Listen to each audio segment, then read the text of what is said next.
You deserve everything you get. If you made the coach, y'all crazy as hell. Gil, how you doing today? Always doing good.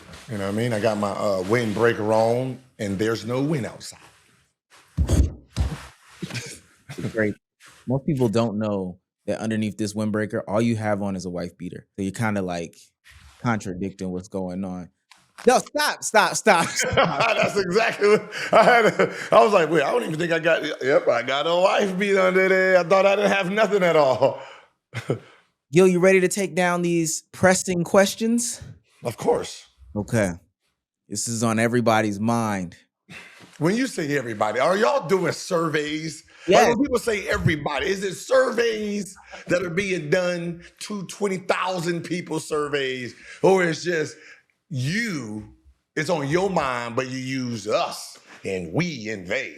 Yeah, really, that's what it is. Like, these are my questions that I scroll on the internet and find. And I'm like, I'm gonna ask Gil this later. So okay, I get it. Personal podcast. Just a quick one. Just, warm up. There's been conversation about Bam going to Golden State. You know why? Because in the WNBA, biggest free agency, supposedly Asia Wilson's supposed to go to Golden State. So they can be like a relationship tandem. So my question is, if you prime Gilbert Arenas, this is prime Gilbert Arenas, find you a basketball player woman. Are you, and then mind you, she's the franchise player for her team. Are you moving to her state to play in her city, or does she need to come to your state and play in your city? I'm just gonna be honest with you. We're gonna take Bam's actual situation. He lives in Miami, right? Miami, okay? No. She lives in Vegas, and they both committed to go to San Francisco. Yeah. Unless it's business, and most likely, at this point in their careers, it could be for the business. And you're talking about, listen, we get there and we can get into Silicon Valley, get some endorsements, and you play for Golden State, I got this team, and we can maneuver and become billionaires. Yes, get 100% guaranteed. It ain't even about moving with my girl. It's about moving in that city. If we both have a chance to move to that city, so we don't have this long, what is it, long distance relationship? Well, which is not really long distance because obviously one season ends, then the other season started. So, you know what I mean? I would do it, but I got to be committed to the relationship because I do live in Miami. I do live in Miami. So I'm in one of those prime cities where I really ain't trying to leave. Like you gotta like pull me out of Miami. Like you gotta trade me without me knowing, and I'm still gonna be begging. Okay. So Bam and Jimmy back together? Apparently Jimmy was vouching for him. Joe Lacob said he gonna put the money up. Draymond Green gone? Hey, however it's gonna happen, it's gonna happen. But he gotta pry Asia from Las Vegas first. So facts. Yeah. But you can close. But I mean, hey, listen, money's money. Investments and stocks and all of that stuff. Hey, you look at everybody who went and played in Golden State. Look at their portfolios. Yeah. KD, like I don't give a fuck what nobody said. KD going to Golden State, put him in a situation where he can take pay cuts everywhere he goes. Yeah, I can keep that 60, 80 billion. I'm gonna go over here and have fun. That's what I was gonna say. The sell would be easy. Asia, you can stay here and become the GOAT of the WNBA, or y'all come over here and become billionaires. For WNBA millionaires. No, she got big. Listen, you and your man get into Silicon Valley. We'll give you ownership. Hey. Like making $1 million a year. You come here, you can make $1 million a year. Because they only make like $200,000-300,000. You know what I mean? 68,000, 22 cents, right? They be playing for Happy Meal and benefits. Okay. 10 years, you can get you don't get full Social Security. We'll give you like 4 numbers. You can get 4 of your numbers back. Then so they I see them. I see they still locked out. Hey, keep doing your thing. Yeah. It's crazy. It's only because you brought it. We're not gonna stay on this. When I know this is like, at the end stages of the career for you, but when it came time to have those conversations about the lockout, was people on the phone like, "Hey man, I don't know what y'all trying to do, but I'm trying to get paid." Yeah. Yeah, and that's why I firmly believe, and I'm gonna always stand by it. The people who are negotiating with the owners has to be the max players.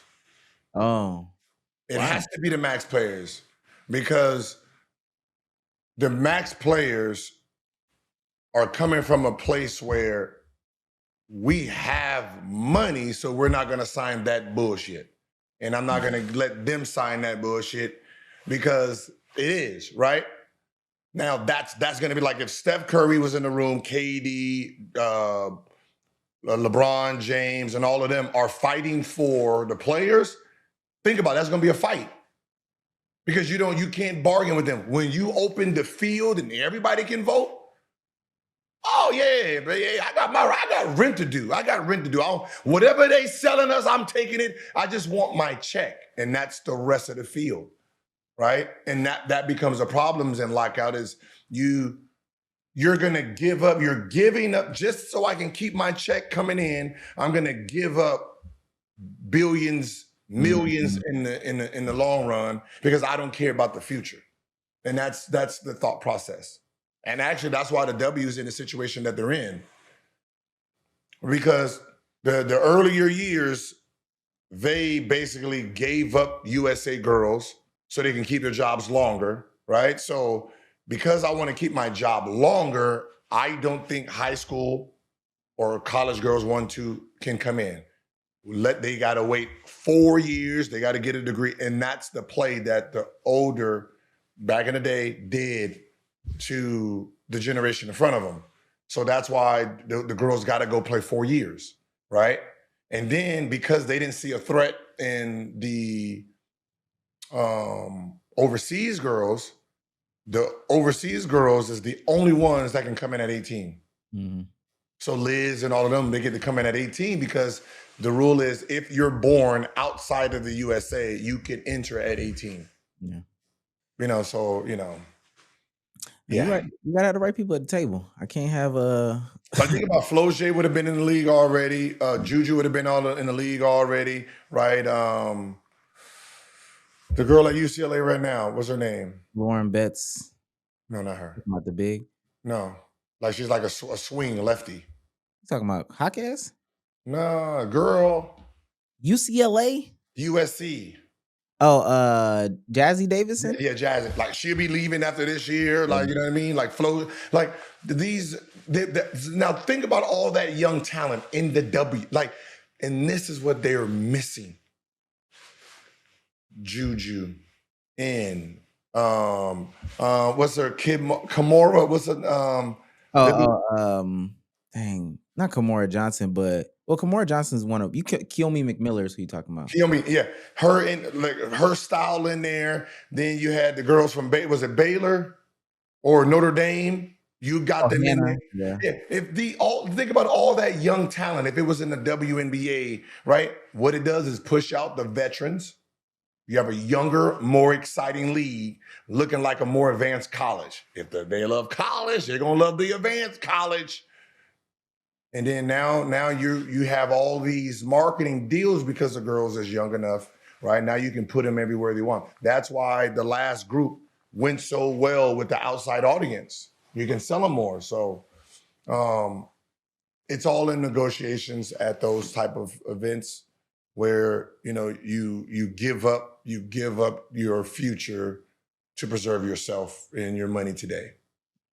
Can't have those two-way guys at the table. Hell no. Like, oh man, I gotta check it on the 14th, man. It's the 12th, man. Hey man, let's get this over with. Hey, I'll vote that we can end it. Y'all just want my kidney? Yeah. So all right. Gil, things just got announced It's breaking news. Breaking news. All-Star Weekend, man. It's this weekend. It's coming up. Are you excited? Yeah, I'm excited to get out of here, man. Get out of here. What you mean? Get out of LA. Why you Yeah, not? well, yeah, me and the wife, we leaving, man. We're going to go enjoy. We're gonna go enjoy nice little vacation. You know what I mean? Because it's Valentine's weekend too. No, I get that Yeah, though, but you know. it's in your backyard, I know. and you don't want to see the exciting dunk contest. We got the full slate now. You want to hear the full slate? No, not yet, not yet, not yet. We're gonna talk about why. Okay. Why I'm leaving. Why you leaving? First of all, it's LA. Right?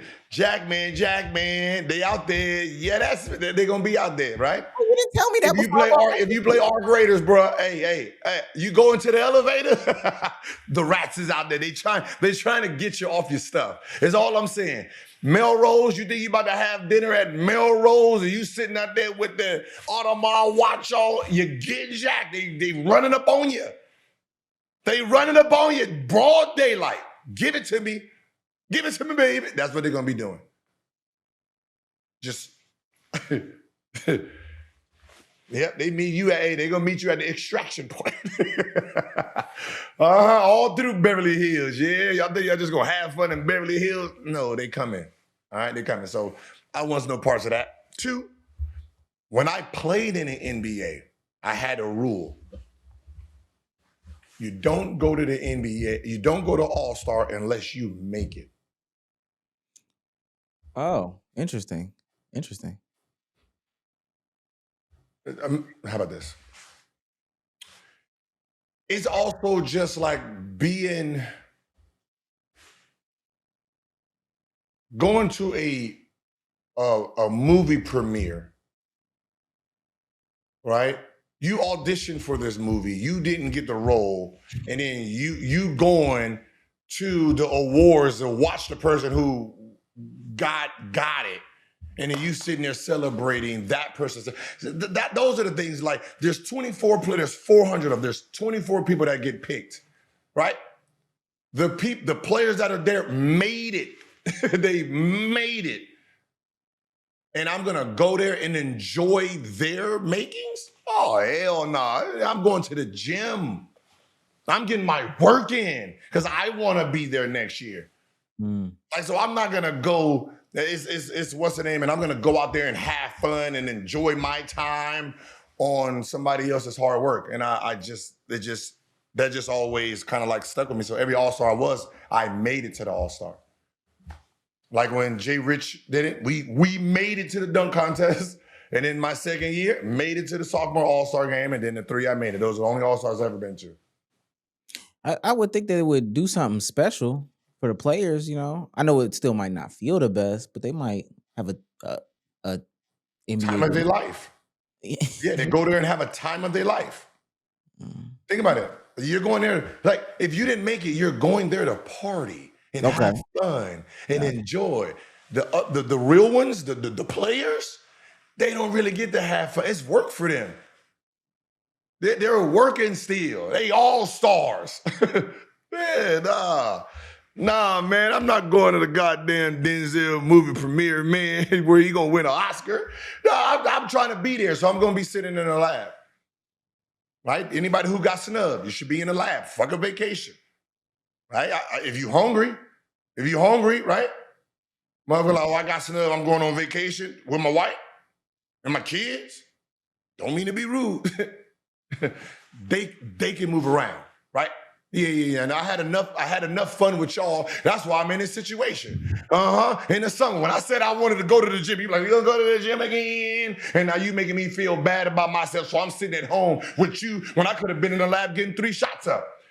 Yeah, you know what I mean? Now you gotta, you gotta throw it back on her. You just gotta find any way not to go on vacation. So you gotta use little things on why you didn't make it as an all-star. So it's like, well, fuck it then. And then now you get to work and then start that second half of the season. Right. Yeah, that's how you pick a real fight. Yeah, I would have been an all-star. You remember we went to the vacation, 12 days. I said 6, you wanted 12. Those extra 6 days was 12 workouts total. And that's what I needed to make it. I was right on the bubble. Boom, you out of there. That's why you didn't average 20 points them 6 days. Yeah, them 6 days. Them 6 days with 12 workouts, because at that time I was doing 2 workouts a day. Okay. So you gotta math it. You gotta math it. I feel Right? it. So now I'm at 17. Okay, carry the one. Yeah. I feel it. Usually they don't know what you're talking about, It's not like we dating basketball chicks. You know what I mean?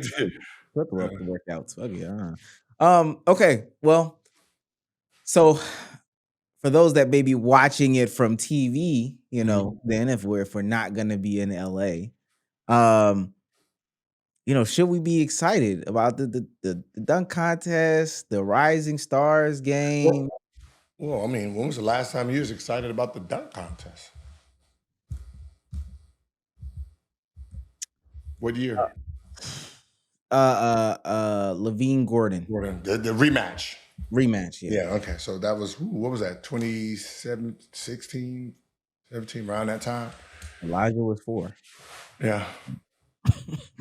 Yeah, so. So you not. I mean, they got Who's the other. that? Let's give us the names. So we know Carter Bryant. Okay, Carter Bryant. Yeah, let's go. Our guy Jackson Hayes. Okay. Our guy's son Jace Richardson. Okay, Jace. Yeah, shout out to Jason. And then Kashad Johnson from the Miami Heat. Okay. That was just 4? I was done. Yeah, my bad. I'm done. That's it. I'm done saying names. I didn't tell you that, but I'm done saying names because only 4. We have is McClung, is he a 3-time or 2-time?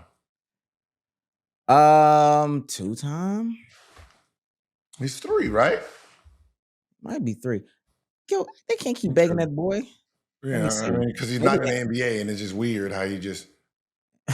And maybe they forcing him in a dunk. No. Mm-hmm.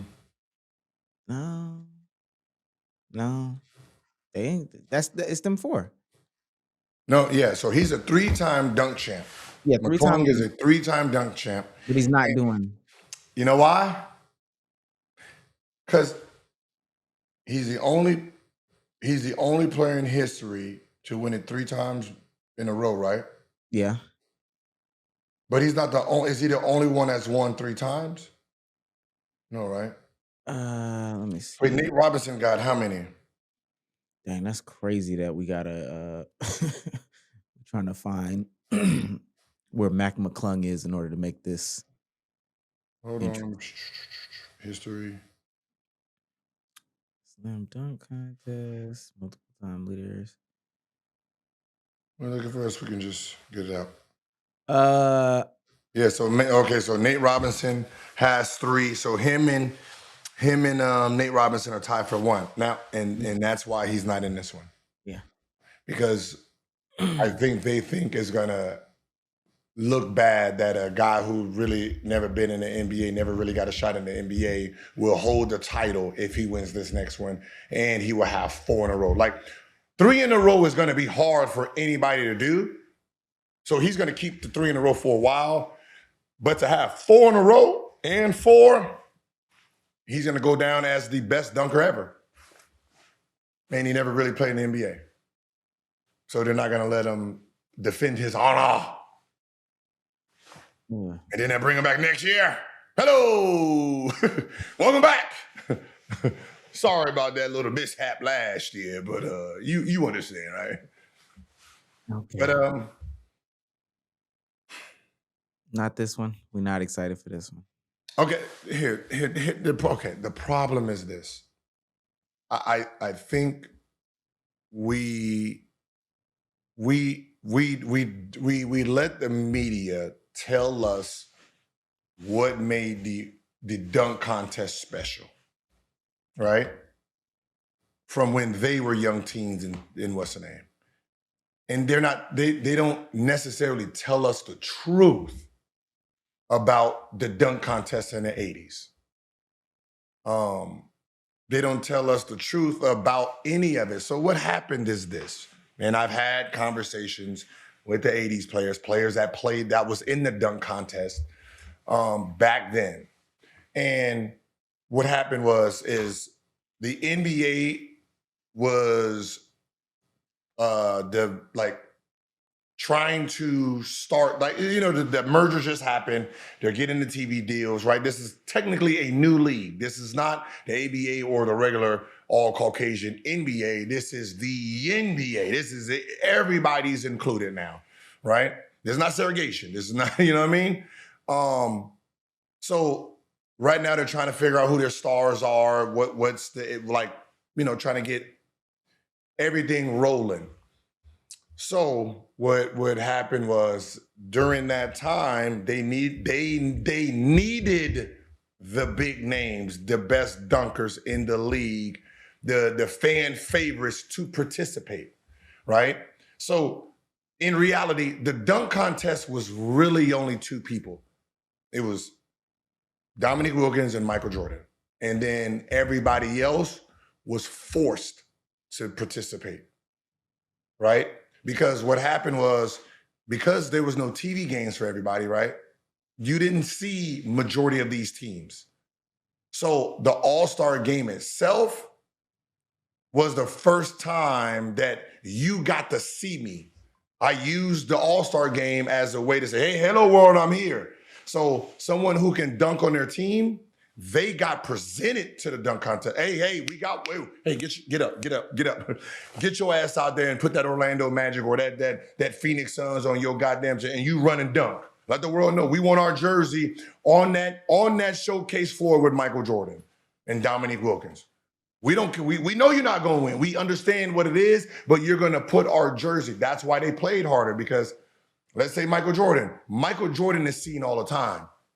If I'm the second best shooting guard, but no one sees me because I'm sitting in Milwaukee somewhere, that All-Star game or on the West, I get to go at him. I'm going to go hard. So those were the times then where everybody was fighting for visibility. And then it lost its luster. And it lost its luster in the 90s, early 2000s. Like, I know, everybody like Stephen A. Smith and them, they want to blame LeBron for not participating. But they're not going to hold anybody else accountable for not participating and not going back to the dunk contest. You won it, or defend your title, right? Right? Kobe won in 96. He never went back, right?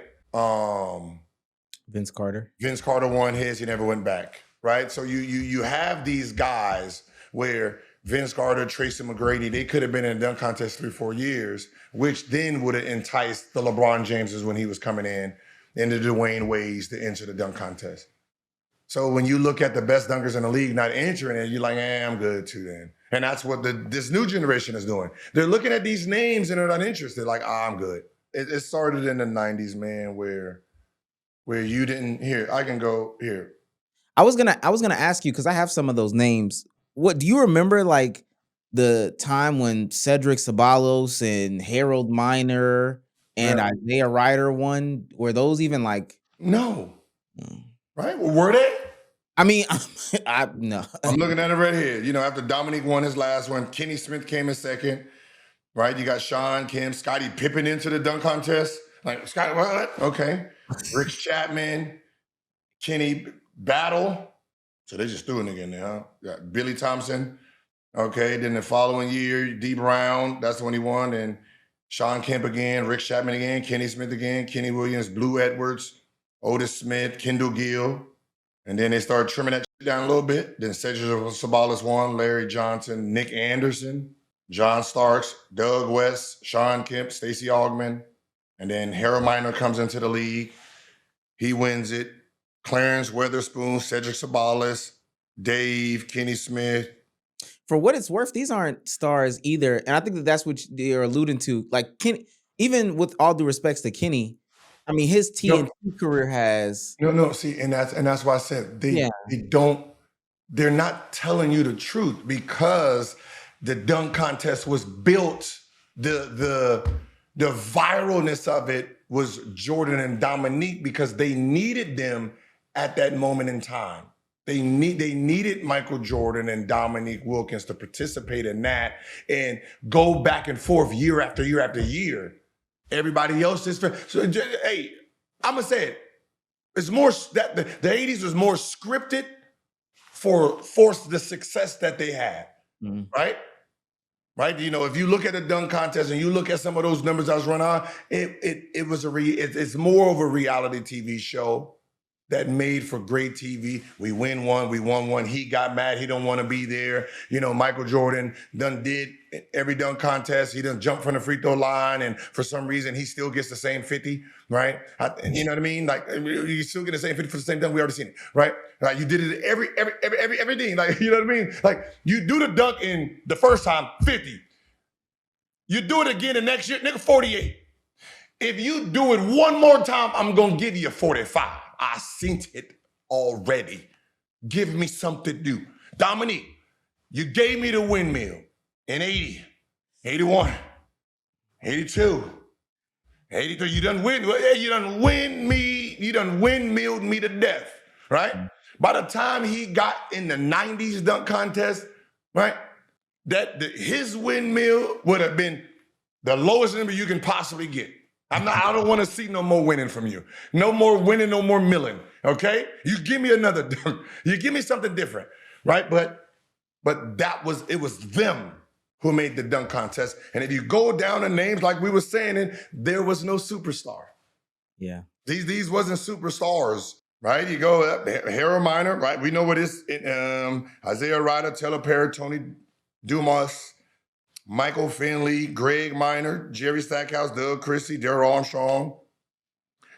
When Kobe won, you have Chris Carr, Michael Finley, Ray Allen, Bob Sir, Darvin Ham. So Kobe won in 97. They didn't have nothing in 98. They didn't have nothing in 99. Mm-hmm.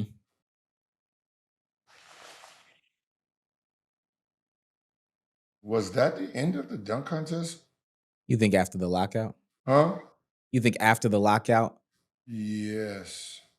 Because so you didn't have the 98 dunk contest didn't exist. The 99 dunk contest didn't exist. Then they came back in 2000, which the last winner was Kobe. And so basically the last two was Kobe and Brent Barry, but now you're talking 4 years later. And then you come with Vince Carter, Steve Francis, Tracy McGrady, Ricky Davis, Jerry Stackhouse, Larry Hughes. Now that's some good dunking right there, right? That name, those names, but you missed it for 2 years. So you miss it for 2 years, and then you come back with Vince Carter, Steve Francis, Tracy McGrady. That alone, Jerry, that alone got you something. And then from there, and then then this is when I'm coming into the NBA. And then the following years, Desmond Mason, Deshaun Stevenson, Baron Davis, Stroman Swift. So you don't really have any names there. And then the 2002, they had some type of tournament dunk contest, which we won. Us Golden State Warriors won. Jason Richardson won that one. 03, Jason Richardson won that again. But it's Jason Richardson, Desmond Mason, Amari Stoudemire, Richard Jefferson. Then Fred Jones, Jason Richardson, Chris Anderson, Ricky Davis. Josh Smith, Amari, JR. Like, you don't really have the superstar. I think the last superstar besides... Now, okay, try to understand what I'm saying. Michael Jordan was probably the only superstar that participated in a dunk contest. Like from stature in the league type beat? Where they was in the league at that moment in time, right? When Kobe did it, he was a rookie. When Vince Carter did it, he was a rookie, right? I think maybe a couple years. Is it? 90, he got drafted in 98, so 2000, year 2. Yeah, so the 2 years he didn't have it. So was he an all-star yet? Was he even an all-star? That was his first year being all-star. Okay, so... First time all-star, yeah. First time all-star. I do see what you're saying, though. I actually do see what you're saying. Because I know, like, the Dwight Howard was, like, you know what I mean? So you, like most superstars, like, when they became superstars, it wasn't in the dunk contest. It was already Let me see. When Jordan won that dunk contest, what year?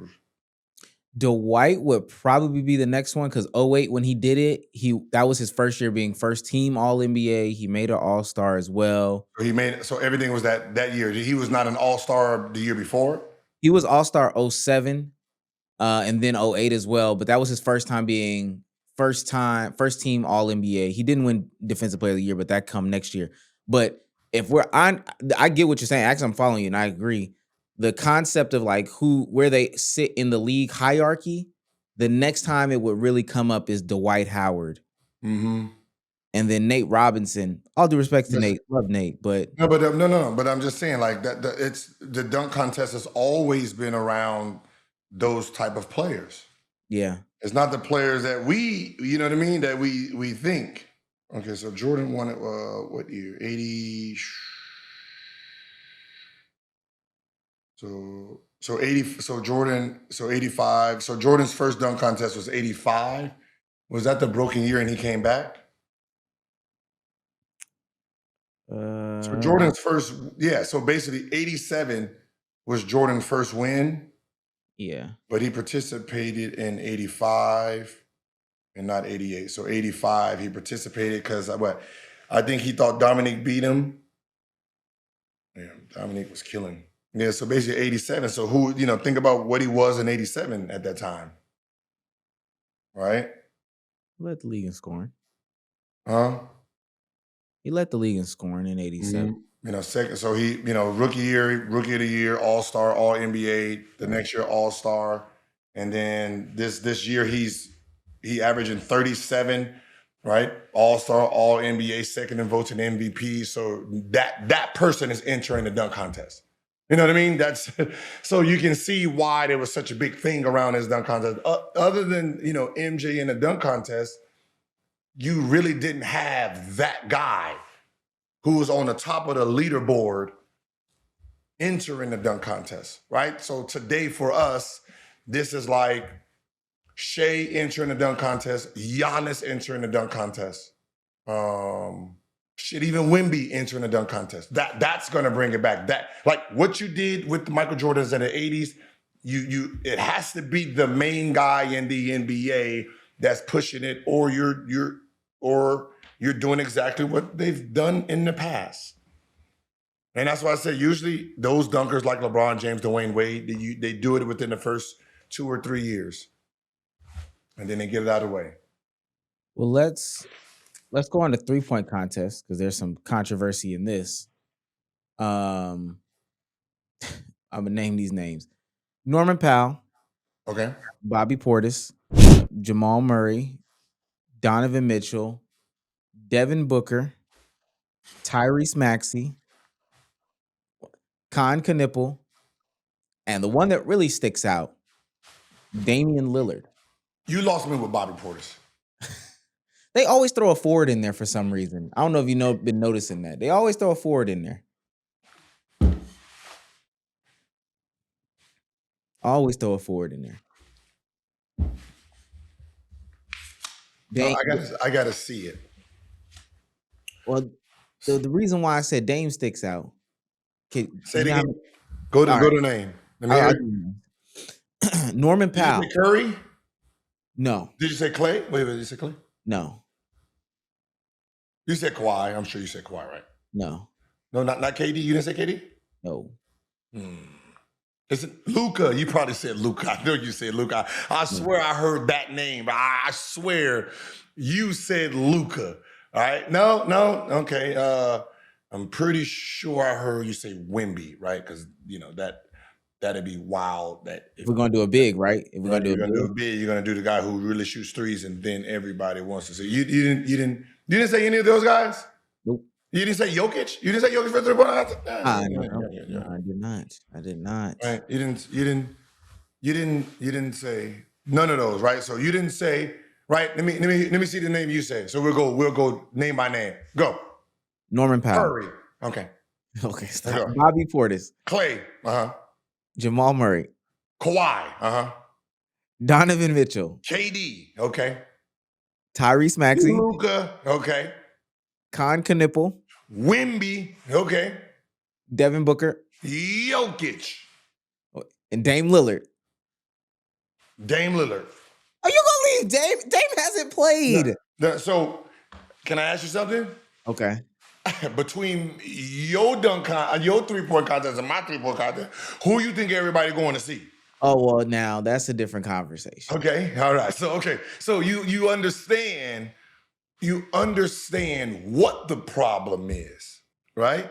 Now we can see. So I gave you a list, and you like, yeah, I want to go to that list.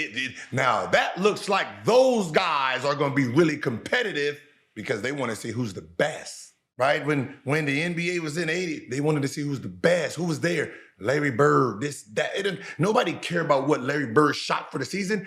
We know what he does here. We know his shooting percentage is not going to be on par because he's getting triple teamed. He's just triple teamed. So if he's shooting 36, 35, whatever, he's getting triple teamed. So he's not going to have 56% from some guy who's shooting 6 shots in the corner by himself because they're triple teaming me. And I'm like, hey, here. And then they throw it to him. He has to take his time. Okay, they don't want to close out on me because I'm really nobody. I'm just a dude shooting in the corner. And then I get to make that shot. Like, cool.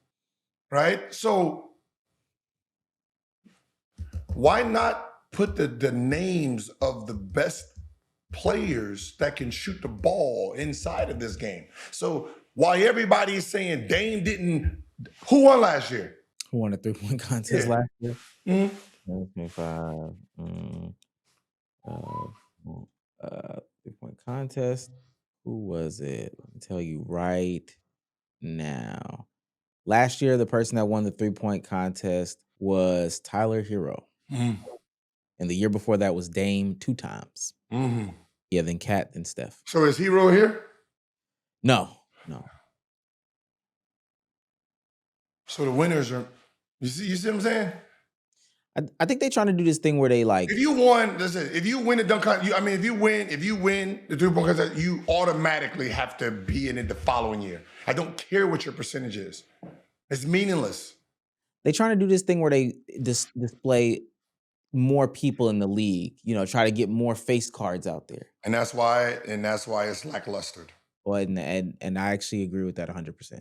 1,000% even. All right. What years did Larry Bird win the dunk? Can you look at the 3-point contest? Yeah. Just so when people see this, they're gonna be like, oh, the shooting percentage has to matter and all the blah blah blah blah blah blah blah blah. Larry won it 86, 87, and 88. So 42%, 40%, and 41. And at that moment in time, he made 1.3, 1.2, and 1.3. Right. Right. And then the years before that. So Larry Bird, when they talk about the greatest 3-point shooters of all time, he's top 3, right? That's what they say. Top 3. Shooting percentage. First year, he didn't even make 1 3 a game, but he shot 40%. He was 0.7 from makes. Then he shot 27%, 21%, 28%, 24%. Then he had a good year where he shot 42, 43, 40, 41, then 33, 38, 40. Because we know how they played him. So the shooting percentage didn't matter if 30 people are guarding you. You know what I mean? So just like Luka should have been in the dunk contest. Not in the dunk contest, in the 3-point contest.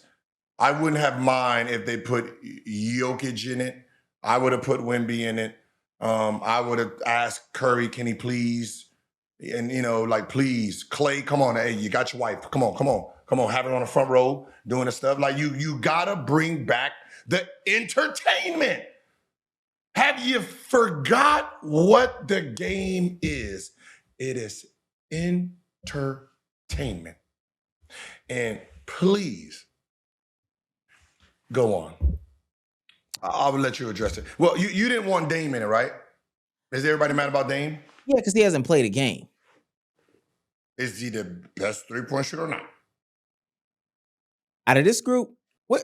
I mean, actually, he might end up winning. I'm not gonna lie. Okay. So again, Do you have to play in the game to be the best shooter? We know if Curry didn't play this season and Curry said, I want to be in the three-point contest, who going to say, no, you didn't play one game, sir. No, man, stop. Like, come on. If Vince Carter would have said, hey, he wanted to be in a dunk contest and he didn't play that year, God damn it, entered. So what they're complaining about is irrelevant to reality. Reality is a shooter's a shooter, and he is one of the top shooters in the league. Also, Devin Booker. Devin Booker is, like, if I'm going to have one on here, Devin Booker's going to be that name. You said Donovan Mitchell? Yeah, I said Donovan. Okay, Donovan. Okay, so you got two of them that should be like, there we go, we got something. But, from another point, fuck all that percentage. These, sidekick guys, like, let them fill out the bottom. Like, give me my stars first, bottom end second. Because I can tell you, every time somebody won a three-point contest and you didn't know who they were, it kind of took away from the three-point contest. A guy who averages 4 or 5 points on his team and he's walking away with a trophy and everybody's like, who he plays for? Does he get in the game? No. I get it. You got an award on there, but no one cares. I will say one thing I think will be okay from All-Star Weekend, even though people didn't enjoy it last year. NBA is turning its All-Star Weekend into a content factory. They're inviting 200 of the top content creators to All-Star Weekend. Mm-hmm. So we're really turning it into... What does that mean? They're gonna have, I mean, all 200 was going to come anyway, so they can do their content. So, but now I guess they're letting them bring the cameras through. Okay. So you get to bring the cameras and film behind the scenes and all that. Okay. Yeah. Which is, that's a big deal. No, it is. That's a big deal. Mm-hmm. So we're into the entertainment realm because they're trying to get Gen Z involved, as opposed to it being more about the sport. Good thing. You want to get Gen Z involved, and I'm gonna say it in simple forms. Put the people that they know in the games, and you will get them. Ta-da! It's not rocket science, right? Okay, Gen Z, right? They buy jerseys right now, right? They buy shoes right now, right? Right? They follow. Okay, so all I have to do is say, all right, let me look at my all-stars. Okay, you're an NBA player and you got 200,000 followers and you average 20 points? No go. Okay. John Morant got #1 selling shoes. All the kids at AAU wants it. All the guys got your jersey. All of those Gen Zs doing their little rocket. You're in. Okay. LaMelo. Yeah, you got the tattoos. Yeah, you got the girl. They love your style. They got your shoes. You're in. Like, that's the Gen Zs is following these guys. And these are the guys you don't want. So you're trying to appease a group, but you won't put the people that they follow and look at in the game, and you're putting third option, fourth option guys that they don't know, they don't care to know in the game, right? It's a popularity contest. That's what the All-Star game is, popularity. And you keep trying to make everything into some team building, a team building situation, man. And that's. Yeah. I do miss the days of, we found us a star.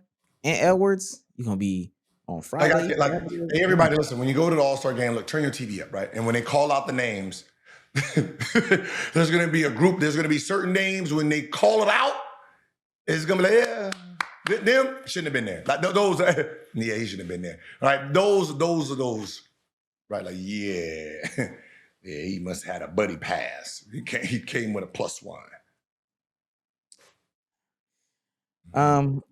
Okay, let's get into some real ball knowledge. So,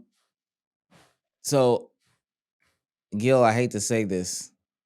There's only one way to really say this. The league has turned on some of our favorite players. They turned on the Twins, man. They turned on the Thompson Twins. They turned on both at the same time? at the I mean, same damn. time. Okay. Um, But they both do at the same time for you not to like both. well, it's the same issue. Kind of relates to the play style. So after some lackluster offensive performances, inconsistencies, and most importantly, them getting the Ben Simmons treatment. You know what the Ben Simmons treatment is? Mm-hmm. The you're at the 3-point line, somebody turn their back on you. Mm-hmm. Hey man, we ain't worried about you. People are now questioning the effectiveness of these super defensive talents, these super elite athletes that can't provide much on offense outside of being potentially in the dunker spot or passing the ball. You know, Thompson Twins, Dyson Daniels. Um, I know you're an offensive guy, so how do you feel about this archetype of players? We tripping on this one? Just say I told you. Just say I told y'all so. I want apologies first from the people who are complaining because I said this 3-4 years ago, and all they kept saying is, "Well, you don't play no defense. You don't know how important defense is," and that is the problem. If I'm an offensive player, one, to be a very great offensive player, you have to know the blueprint of defense, meaning I need to know the rules of defense. I need to know the patterns, the behavior, right? I need to know where you are designed to push me, where you don't supposed to be.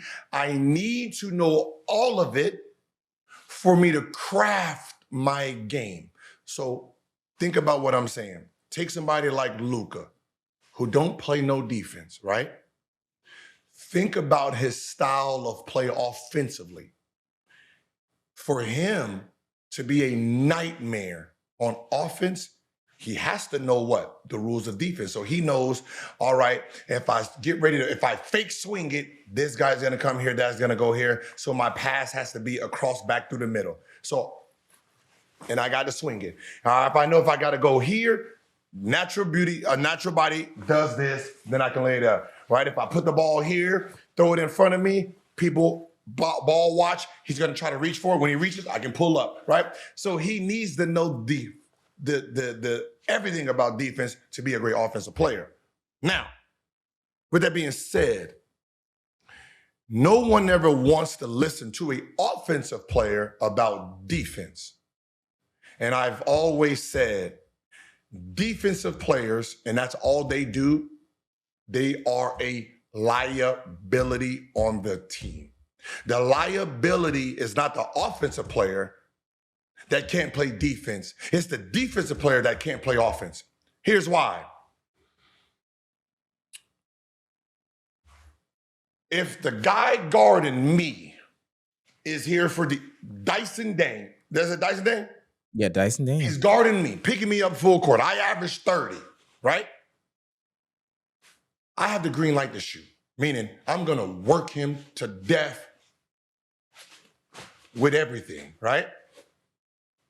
Let's say he gets the best of me and I score 22. Remember, I'm going hard on offense. I'm catching my breath on defense. You know why? Because he can't shoot. He can't play offense, which means I don't have to play defense whatsoever. I now get to fully get my breath. So I'm playing one side basketball anyway. Because you put a guy on the court that don't score the ball, that don't shoot the ball. So I'm really playing the kind of basketball that I want to play, optimizing basketball, meaning I get to give offense 100%. I don't have to think no defense whatsoever in a game because you have this. So that means you're playing 4-on-5 on defense. We're playing 5-on-5 on offense. You see how you're at a disadvantage. And people never understood that concept of what I'm saying. Remember, I'm an offensive player. I know what bothers me. You put a lamb out here, the lamb don't bother me. You put another one of me, bothers me. Luka guarding a James Harden, right? Now, think about what that looks like. Both what? Trying to get each other in foul trouble, right? Because they don't want to guard each other. So they're going to try to turn their offense and try to get them to get fouled and get out of the game, right? Now they have to be alert, trying not to get fouls, and now they're working harder. Playing against Dyson, I'm not going to get no fouls. To stop a tiger, you need a tiger. That's how it works, and they never understood that. So now you have these defensive guys only on the court, and then you realize how handicapped. There's no space, there's no movement. You can't do much of nothing because nobody wants to guard you. It's always been like that. And no one understood it. Every time I mentioned it, they just, well, you didn't play no defense, so hey, who cares what you're talking about? Oh, the guy who played offense. The defensive guys, they didn't bother me. They're not putting the ball in the basket. I didn't want to guard Curry. I don't want to guard Kyrie, D. Rose. Those are the guys I don't want to guard. You know what I mean? I guard a dude that don't take. Hey, I'll pick Dyson up knowing he can't shoot. And he ain't gonna shoot. You put like Roy Ivy, boy, what? He probably thought I was the best defensive player ever. Picking that man a full court. What's up? All right, I did my job. Hey, just gonna pass the ball, sit in this corner, boy. hey, how's everything going, man? You like it over here in Atlanta? We get to have conversation. Cause right, he got about 6 minutes, then he's out of the game. On the Knicks, I remember the Knicks squad. And you can fact check this. Playing against Nate Robinson, right? Nate Robinson's come off the bench. Isaiah Thomas is a coach. And I'm not worried about who's starting. I'm worried about Nate. Let me see what Nate, because Nate came off the bench and gave quick buckets. Let me see. It was the 05, 06 probably. It was like that 06, 07. So he was coming off the bench, right? And he came in the game and like I'm guarding him. Like, oh man, now the little nigga about to make me work, right? He's gonna be coming off screens, making me run around, and I don't feel like doing that right now. I'm trying to get my buckets. And then missing assignment, he got the ball, pump fake it. I wasn't there, he just pump fake, dribbled and passed it, right? And I'm going at him. At the end of the game, I told him, hey man, don't ever do that again, man. He was like, what? I said, you a tiger, man, you a killer. You didn't try to kill me whatsoever. He said, and then he said, well, the coach told me, man, I don't give a fuck about what no coach told you. Your job is to do what? Your job is to come in the game, cause havoc, right? So why are you out there? Don't ever, like today was my best day. I think you was on the scout report, hey, but what about Nate when he come in? Like who got him? I was concerned. And then for you to go out there and you let me off the hook by not shooting, don't do that to the game, right? You give the game you, right? And then from there on, he started tearing. But like we know who's a danger offensively, right? And that's why you put Steph Curry on someone who can't score. Right? You put him on somebody who can't score because you put him in the game. Right? You remember Kyrie? He didn't guard him on. Who you got him on? Delly. Huh? Matthew Dellavedova. Yeah, you put him in the game, running around, hustling, putting his elbow on faces. Like that's who you put him on because you can hide him. Because you don't want him to guard this person, right? Or you put him on JR because JR is going to sit in the corner, right? That's how you hide him so he can get his rest. So when players start getting frustrated, when they're, swing, you double me, I swing it, you wide open, and you don't take that shot, and they're forcing you to take that shot, it frustrates the players. So, and that's why I say, like, the one thing you want to have, if you want to make it to the NBA, a jump shot. A dude with a jumper is more valuable than a dude who got a 46-inch vertical. And he can jump out the gym, right? If you can keep the defense on it because you splashing, you are more valuable than a dude who, if he get on a fast break, he can do a 360 reverse pivot dunk off the moon. Like, you're more valuable than him. Because what you going to do is there's every play we come down, you have a potential of helping your team. He needs fast break, alley-oops, and, hopefully nobody's in the lane clogging it up because this man don't want to guard him at the free throw line because you got the ball up there and they do it. Shoot it! hey, shoot the ball, man. Hey, come on, man. Time's ticking, man. Throwing it up there. Come on. Throw it. Huh? Throw that brick. Huh? I'm surprised they're not even doing this. Hey. You want me to shoot it for you? Huh? Just close your eyes and shoot it. It's just the same result, right? Here, throw it underhand. We don't care. We just want you to take it. That's why I'm back here chilling. We gonna catch the air ball. Everybody catch the air ball. And that's the shit people be doing. Come on, shoot it. Hey, we catch the air ball. You start doing shit like that, kind of fucks him up mentally. I was gonna ask you that. You mentioned that as a player, the offensive juggernaut that you were. What is your thought process when you realize that a team is giving somebody else on your team the Ben Simmons treatment? What are you saying to the huddle? What are you saying to that guy? I remember I told one player, I'm not going to say his name, but I said, I remember I got doubled. They kicked it off me and I threw it to him. And then he's by himself. They didn't even stunt because, it's like we have him and then a corner guy. They just let him catch it. And he looking for me again. And then passed the ball to me and it was like, burn. Like, oh, hell no. Hey, man, dog, you gotta be ashamed of yourself to be an NBA. You're an NBA player.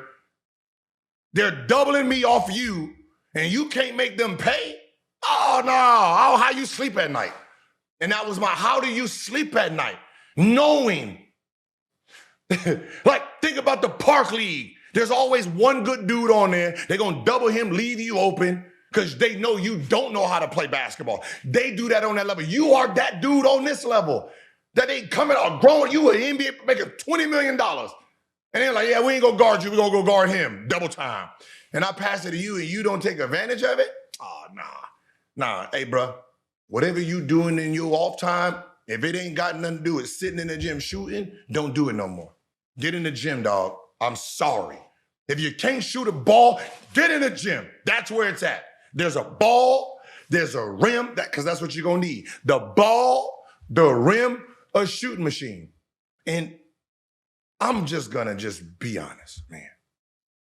It's called math. It takes you on a shooting machine about you put it at 2 seconds a shot.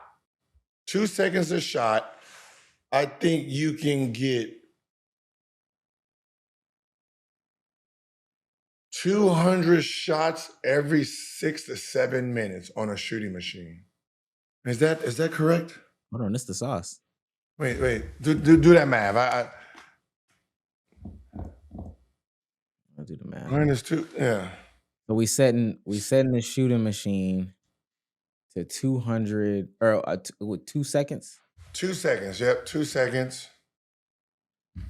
All right, let me just. Yeah, because every 30 minutes is 1,000 shots, right? Something like that. Let me just. We'll clean it up, make it better. Yeah, for sure. How many shots can you get in 7 minutes? Yeah.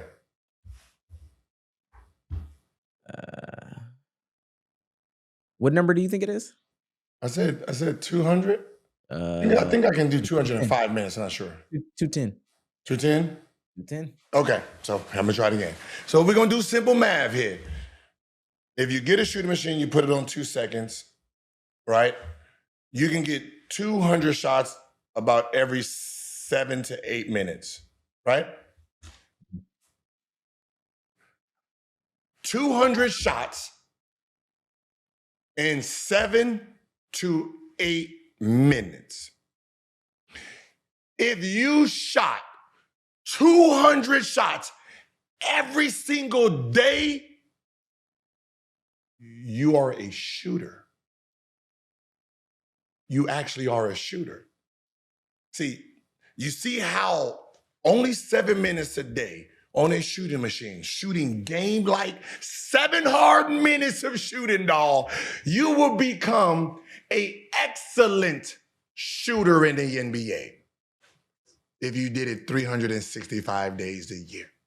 Not skipping days to do, I missed this day, now I got to do 400. No, it's body. Yeah. So if you decided to do 400 shots, 15 to 16 minutes, you telling me that all the fucking time you have to yourself, you can't do 15 minutes for your career. I don't care about your practice with the team for 2 hours and you took 8 shots the whole 2 hours because you practice how you play the game. No, on your own. You're telling me you don't have 15 minutes to yourself. And that's the problem, that people don't break it down to math, simple math on a machine. The best investment is a machine because you can put it up, 2 seconds, get shots, and go. And I'm pretty sure if you don't even want to if you ain't got 15 minutes, I'm pretty sure you got 7. How many 7s do you have every day? How many 7-minute increments can you do every day? Do 7 minutes in the morning before I go to school, 7 minutes, 200 shots. When I get back, before I do my homework, 200. Then do my homework, eat 200. I got 600 shots. I ain't even break no goddamn sweat like that. Come on, y'all. Come on, get better. There shouldn't be no NBA players that can't hit a goddamn open jump shot and you leaving me to go guard somebody else. You got me fucked up. Hey man, you better get back over here. I'm dangerous. You gotta start saying something like that. I just think these fans do themselves a disservice when they see like this new young defensive first player and they say like, oh well, they'll just be a Ben Simmons or they'll be a Draymond Green. Yeah, they be looking at the media, man. Defense win championships. No. Defense does not win. Offense wins championship. Because I don't know what there's always a guy on the other court who's winning that got a nigga that can score. Right? There's always a guy on the court that gets buckets at a very high rate. He can do that. Great for him, he can play defense too. But when they on offense, the dude who put the ball in the basket is the offensive player, right? Golden State, they all played defense, didn't they? There was one guy they relied on that did what? Offense only. Yeah, you got 2 ways, dudes. Offense, just the offensive guy. Give it to him. Give it to the light-skinned boy. Give it to him. He'll get you to your promised land. You know, that's. Hey, listen, I can, and I said it before. I can't, if you by the time you get to the NBA and you got to this level, if you're a defensive player, I don't want you if that's all you can do because you have no evolution. You don't have an evolution to your game. You're not going to become you're not on the defensive side. There's nothing you're going to do that evolutionizes again. The defense is the defense. You're not going to the summer doing 2,000 slides and you about to come back here, be slide machine, right? You're not going to be coming out here doing pump fakes and not pump faking because you done got the manner. Hey, can you pump fake for me? You get a dude at the park and he give you these pump fakes and jabs and you work it. You're not doing that. You never see nobody at no court, at pickup or in no gym working on defensive slides and box outs and turns and this move. Look, you go, he's bumping me, he's trying to crab dribble and I'm trying to swim away around a crab dribble to really get back in the deal. You're not doing that. You just going in the summer, what you gonna do? Take a couple shots here and there, because offense is not your thing, so you're not really working out in the summer because you don't have to do this. So you're not taking 200-300 shots a day. You going in there probably playing pickup, pick somebody up, you got on your cargo shorts because defense is just effort, right? So you gonna give effort, you get in shape, come into the season with the same ass broken jump shot. While real The guys who don't play defense spending 2, 3, 4 hours every single day crafting their offense for them to be talked about and say we need more players like them. You know what, coach? How about this, coach? Tell him do my job. I'll do his. Yeah. Tell him go give you 35 a night on the best defensive player. He can't do that. That's not what he can do. But I can take an offensive-minded player and put them in defensive situations that don't make them look too bad. Right? Give them concepts. Hey, when they're on this side of the court, push them this way because this is where your help is, right? So look, listen, with you, we'll rather them shoot the three than them beat you off the dribble, right? So Luka, try not like with Luka, I don't want you running them off the three-point line. Stop, and just jump straight up. Give me the challenge, right? Versus coming out there trying to shoot the three, they blow by you because you done jumped all weird. They blow by you, they getting a little too. Now he got to help because now they got the real three-point shooter right there, right? So there's certain places like some of these guys back up, give them space. Ben Simmons, there's ways of teaching an offensive player how to play defense, but you can't teach a defensive player how to become an offensive player at a certain age, right? You can't give like Dyson's Luka's instincts offensively. You can't do that, right? So he is what he is, and you know what I mean. It's a weird thing because medias and a lot of people push having the defensive players on a team and don't realize how horrible they are as a liability. They make it hard offensively. And it's that what they bring defensively don't make up what happens on the offensive end. Like, you got a guy out there who's scoring 6 points a game. His man that he's there to guard, who averages 30, like Shea, he guards Shea. Shea's getting 32, right? So Shea's going to get 32 and you got 6. Like how? Like this is the point guard position, right? So you're minus 26 points already. Someone has to make that up. So what did the shooting guard do? Oh shit, we losing there too. So someone has to beat their matchup and make up the points from the point guard's matchup. Math, right? From the point guard position, you're minus 26 points because you put a defensive player out there. Now you're shooting guard. If they break even, that means you have 3 more positions to get plus 26. Just to make it a tie game, plus the bench. What do I know? I know who I love guarding. Nigga who couldn't put the ball in the basket. I don't give a fuck how.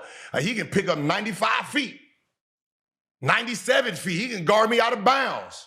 I know one thing. I'm taking 20 shots. I'm gonna work him while I rest on defense. You did only average 20 points for your career. Huh? So I said you did only average 20 points. So and I came off the bench at the beginning and I had a bad ending, right? Yeah. What do you know? Started off 10 and then averaged like 7 days. That brought me down to 20. that brought me down to 20, all them years I was hurt playing, and that brought me down to 20. Shit. Out there, I was slaying asses out there. I was a dragon slayer. I said in y'all, I used to love an all defensive player. If you made the all defensive team, I took it personal. I just had to let you know that's not real. That is not real. All that team shit, that ain't real. You about to get this work. Yeah, you can make that T all you want. 40. Yeah. Yeah, you won that award. 40. I'm giving the work to you. I loved it. I circled it. Yep, you about to get 40 on you. Oh, we got a newcomer here. Yeah. With a simple play called 1-4 flat. Oh my God. And if you don't know what that means, it means this. You got one guy who's a defensive player. He's on the team. He's like, yeah, I made it because I locked people down. So I say, let's see. Hey, 1-4 flat, meaning this is me, is him, and guess what? My players on the baseline, which means what? His players on the baseline. That means he has to stand on his own merit. He don't have, I drive, this guy helps, and this guy sits, and this guy sat. No. You and your award. This is all you got. All right. Yeah. Oh, this nigga weak. Oh, you weak, man. Get that back. Bye-bye. Lay. That's what it is.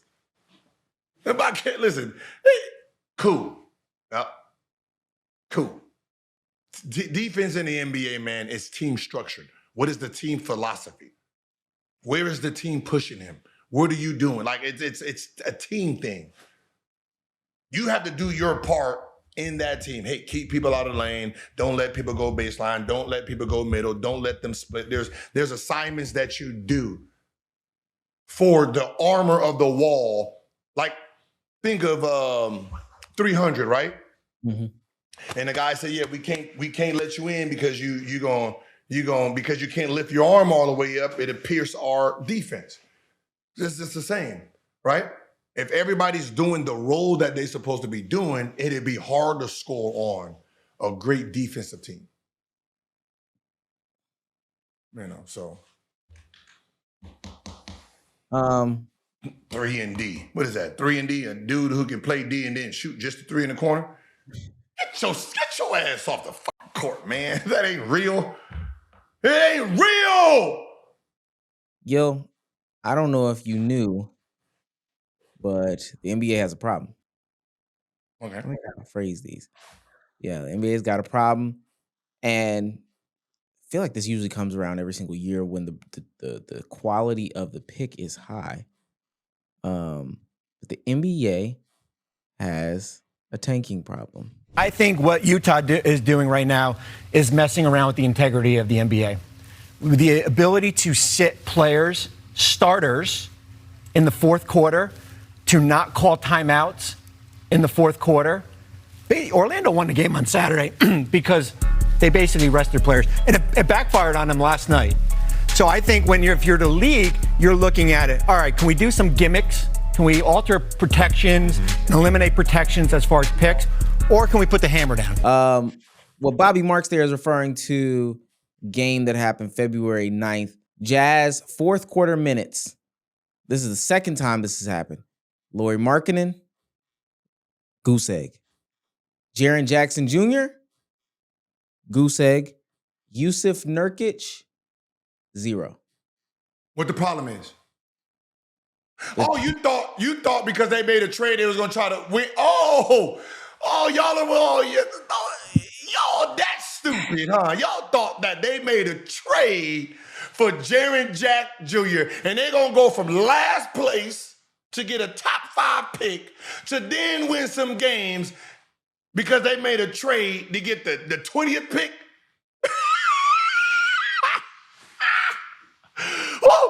What NBA have y'all been watching for the last 30 years? Why am I going to be bad all year long to then mess up? I've been without tanking. My team was sorry, right? You notice this is the reason that we at the bottom. So my team has been 14, 15, 16 all year long, meaning I've been guaranteed a lottery pick after week 2. And you think I'm going to get 2 months away from glory, the promised land, to win games? Get out of here. What's wrong with you? Where are y'all living at? What is wrong with you guys? Look around. AD, Trae Young, go to the Wizards.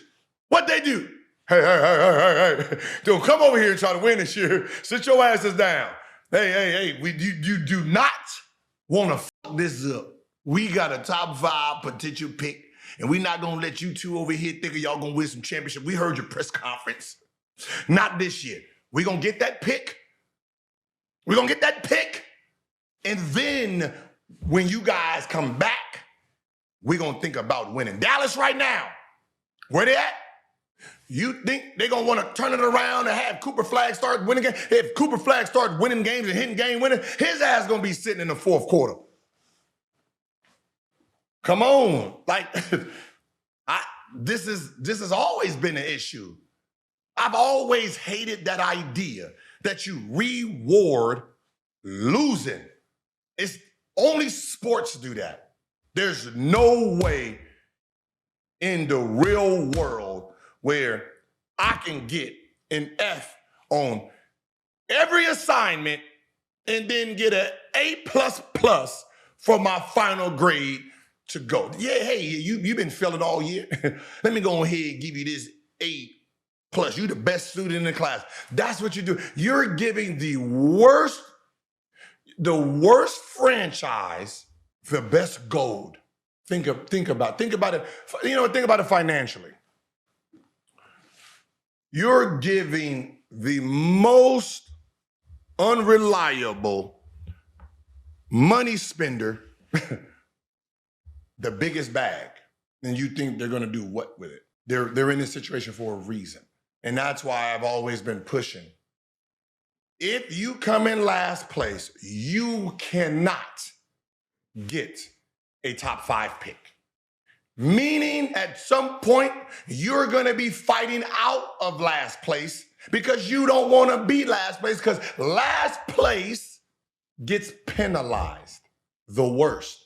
Being a loser, being rock bottom, you should be penalized for being rock bottom. You can't get rewarded. You can't get more balls inside of this machine to have a better chance at glory. Like the number 1 pick, the number 1 pick is a winner. He's been winning in life.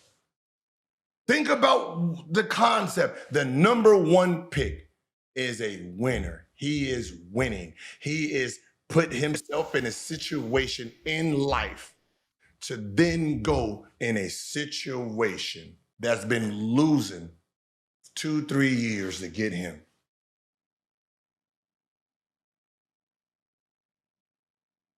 Around losers. And when I say around losers, I'm sorry, but what mindset do you think the Utah Jazz players have been in the last 2 years? Right? Do you think that they think winning? Do you think they sitting in there giving a fuck about the game and winning and preparing and doing all this? No. 3 quarters, then they checking out because they know they don't supposed to win the game. Losing. You're giving those guys losing mentality. And then somebody else has to break it. The thing that I don't like, though, is people that complain about tanking don't see the POV of being like a bad franchise, or at least like a middling franchise. Like, as a fan of the Hawks, not out loud, being at like a 500 status is not where you want to be from my experience. So why not tank? Why not tank? Yeah, why not tank? Yeah, see, and that's the problem. There's people's careers that is on the team. Their careers is on the line. Now you're getting to what a basketball player has a problem with. Now, see, this is deep conversations here. This is when someone like LeBron has a problem. You're telling me that, and you're laughing at me that I got swept in the championship. Where the fuck was this organization for the last 10 years before I got here? And by the age of 22, I got this franchise at a championship, and you're laughing at me that we lost 0-4. They never got out of the first round in how many years? And now you're laughing at me and say I'm a failure because we didn't win a game in the NBA championship. You see the difference on how the players are sitting there like, wait, hold on, man. Look at this situation. I'm the number 1 pick. Where you think they sit me? You sit me in the mail room, dog. You sit me where you send the people you don't want anymore. Like, if you was a vice president somewhere and they can't kick you out of the company, but they send your ass, you still in the company, but you're in the basement somewhere filing papers, that's where the number one pick goes. So but to be honest, he don't supposed to get out of that. The fact that they get into offices again, you have to clap. The number one pick is being put in situations that they have to then try to build, and you have to build around them. Michael Jordan's, his first couple of years, look at the team he went on. Look how long it took him to be dominant with that team. They had to pick pieces, right? He won a championship, 7 years later? Mm-hmm. And when they won, they had the perfect team. Boom. Before that, the GOAT, the resume, look at it, losing. First round. That was the situation he was put in, and he built an empire after it. But people don't look at it like that. But the player is like, you tank, like marketing. Bro, the record is a reflection of how they don't judge you. They don't judge the Utah Jazz franchise. All they go say is, well, yeah, marketing, he has numbers, those are empty stats. Empty stats. He's out there. Anybody can put up numbers on a bad team. You start doing that shit to the player. So now this player got to get his 28, 25 points in 3 quarters because they don't want to win. So they got to, that's what those players go through. But nobody talks about it. You see it. You see the tanking, but you don't think about the players that's on the team that their careers, this is their careers. Remember, there's a star player on every team, right? Or a main guy on every team. Yeah. Have you ever been a part of those conversations where they came to you and said, hey, we doing something different than what you think we doing? Okay. Good. No. Nah. I was on the Warriors, and I know I assume that they was probably in the mindset of tanking, because my first year I didn't play. Halfway through the season, they benched Larry Hughes, brought him off the bench. And they put me in as a starter. And I was IR the whole time. And, now the rookies are playing. So, I mean, if I think about it, that probably was tanking, because obviously the rookie's not going to win no game. But I was that motherfucker slaying. I mean, they didn't sit me on the bench like, hey, yo, calm down, right? But I think because we was all so young, we wasn't going to win games. Yeah. But they never came to you and was like, hey, Gil, hey, we're not doing that. Okay. I wouldn't go for it anyway. Oh. No, not to win the game. No, you're not going to sit. I'm going to score my third. And that's the problem, because now it becomes a selfish thing, right? So you want to throw games, but I get paid off of what I do on the floor. So now you don't want me to play in the fourth quarter, so you're only playing about 27, 28 minutes. Well, I'm going to score and ball hog more early. So I'm doing a favor for you, and you got to do a favor for me. Call my plays early in the game so I can get off, and you can get what you want. And you start that becomes a game. That's why I said this shit ain't black and white like people be trying to say. And that's why I be having a problem on the podcast sometimes. It's like, yo, y'all know why y'all got benched. Why are y'all pretending that the attitude that you had, talking back to the coach, hey, come in with 2 seconds left, and you're like, yeah, I ain't coming in. Maybe you don't get your ass in a goddamn game, sub in, foul somebody, take a shot that you don't supposed to take. Like, think about think about it, man. If you can't be honest for the next generation not to do what you did, then you're doing a disjustice. Yeah. And this goes to all the hey, listen, if you at the end of the bench and you feel you need to get more minutes and he ain't playing you right, and it's 13 seconds in the game, and you know what he gonna do. He gonna call your name. If you don't get your ass up, run the fuck over there, snap your shit off, and get in the goddamn game, your ass is gonna get penalized. Okay? You deny it one time, your ass ain't getting it no more. You snap it off. You don't even like, what? No. Snap it. Click, click, click, click.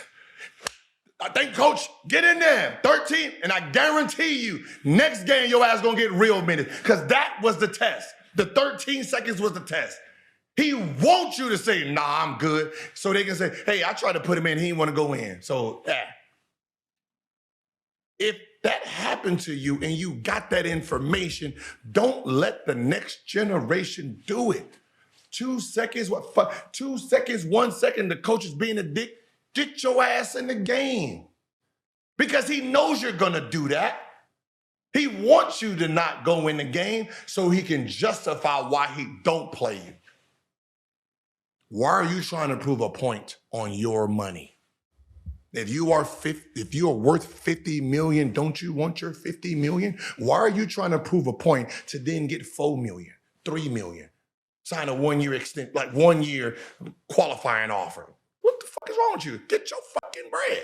That's yours. If you got to run in the game for 13 seconds, you got to go, hey, run in the game for 13 seconds.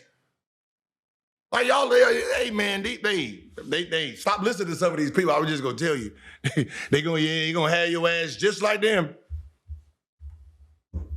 You think I went from IR to superstar because the coach said, hey, Rook, get in, and I do. Oh man, this nigga put me in, man. Oh, it's crazy, man. The whole game we've been down. We've been down 20 the whole game. He gonna put me in for the man? Hell no. Listen, you ever been to the race? The race. What's the name? The track. The racetrack, yeah. And they shot it, boom, and then the dog come out there. The Greyhound. Yeah. Me every time you come in, boom, got out. I'll be tying my damn shoes while I'm at the scores table. The one thing I know, I'm gonna be at the scores table. He ain't gonna be like, hey, Rook, get in. I'm sitting here trying to funnel my shit. And like, no. Next one, who's ready? Nah, I'm coming in there. I'll be taking my shit off while I'm there. I'm not messing up this opportunity. And what the coach say, oh man, hey, he wanna play. Put him in the game. 13 seconds left, you taking the ball out, I'm picking you up full court. Hey, what you doing, Nick? Hey, I'm trying to get more minutes, dog. Hey, work with me, dog. Push me off a little bit. Ah, yeah, there we go. All right, good game. GG's. Shit, what? Hey, come on, man. You gotta play. There's a game within the game. And some of them are losing to the business of the game. That man who controls your time should be your best friend. Your op is the person that tells you when and not to get in the game. You deserve everything you get. If you made the op the coach, y'all crazy as hell. Y'all crazy as hell. If your op is the coach, you better be the franchise player, dog. That's a crazy concept.